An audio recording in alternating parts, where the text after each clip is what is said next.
What? You want to read that though? No. Okay. Okay. All right. Okay. All right.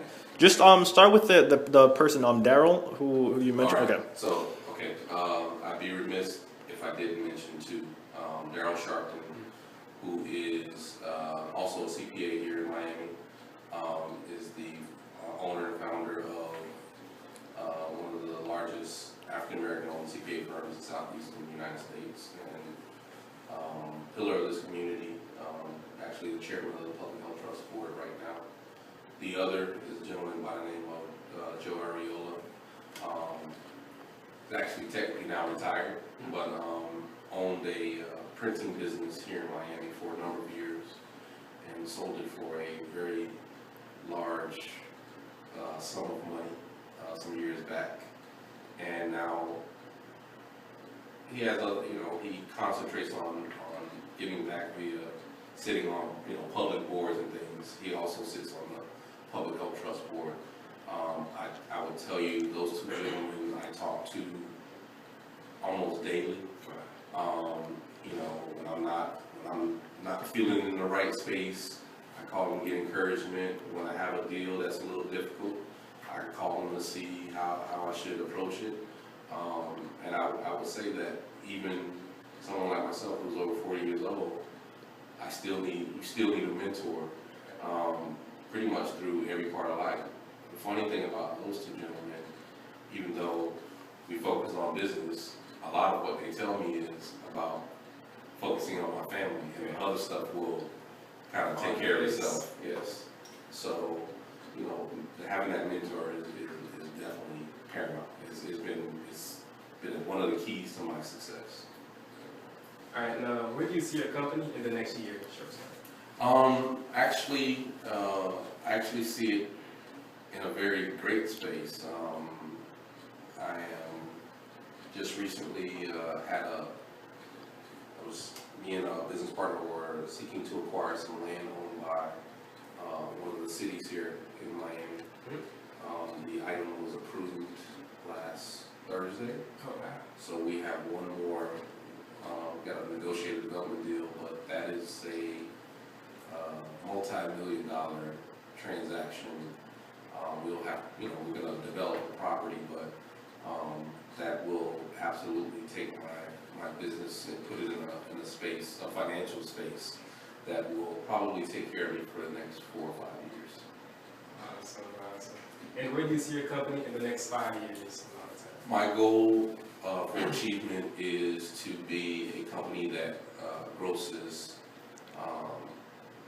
at least 7 figures annually. But I want to continue. I don't know right now today, and I don't know where my paths will lead. I still want to keep it a boutique firm. I can see myself bringing on additional partners. In fact, I've had some conversations about expanding with a couple of folks, and we're framing it out right now. But definitely, I want to keep the brand. It's a brand that I have had for Achievement is a brand that I've had for now 8 or 9 years, going through all of those other business ventures, and has landed me here in this spot. So it's definitely my baby, and I want to see it grow.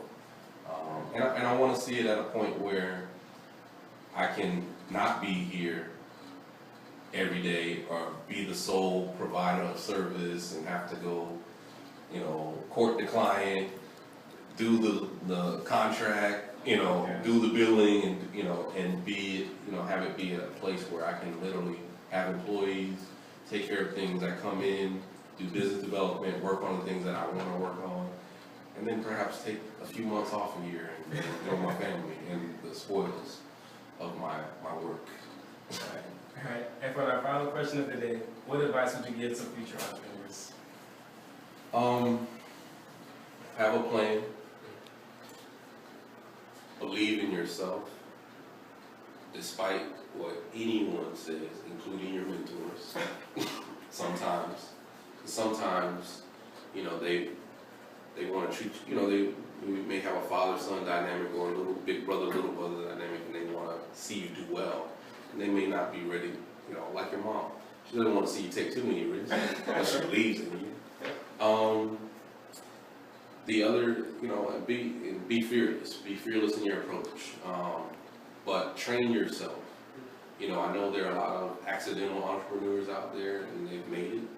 But if you, like me, I guess, because of my training from the 8th grade till now, was to take calculated risk. And so I truly prepared myself to be here in this position. And, you know when to say when. You know, it definitely was a time, you know, the time came where I knew, you know, just, it was time for me to start and just go out on my own, take the step and do it. And I will tell you, it is the thought of working for somebody else again is, I won't say never, I'll never say never, because opportunities always come around, but it's a very difficult thought for me right now. Thank you. Sadly, this is all the time that we have. We would like to thank the viewers, and finally, again, Mr. Spring. Thank you. No problem. For the opportunity of this interview. We would like to leave with a final quote to ponder on. The further back you look, the more forward you can see. Winston Churchill. Something we can all learn from. Good night.